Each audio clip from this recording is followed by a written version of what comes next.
Naghain ng kaso ang PNP-CIDG at PAOK sa DOJ laban kay Cassandra Leong at iba pang sangkot sa operasyon ng Pogo sa Porac, Pampanga. Para sa Update Live na magbabalita mula sa Maynila, si Mobile Journal, Ivan Tarinque. Ivan, anong update dyan?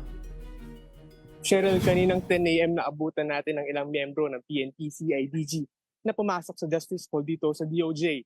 Yan ay para mag-file ng complaint laban kay Cassandra Leong na umano'y konektado sa Pogo operations sa Porac, Pampanga. Dumating ng ilang miyembro ng PNP-CIDG sa DOJ ngayong araw, bit-bit ang mga case files na may label na PNP-CIDG versus Catherine Cassandra Leong, Porac, Pogo. Kasama nila ang 14 na witnesses na nag-file ng complaint. 10 sa kanila ay mga foreign nationalities, habang 4 naman ay mga Pinoy. Nasa 54 katao ang kakasuhan ng PNP-CIDG na konektado sa Pogo operation sa Porac, Pampanga. Si Ong at iba pa ay kasalukuyang may kasong non-billable qualified human trafficking. Ang mga ito konektado sa umano'y illegal Pogo hub sa Pampanga.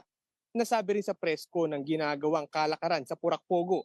Ang siste, pinaapautang nila ang mga manlalaro para dire-diretso makapagkasino.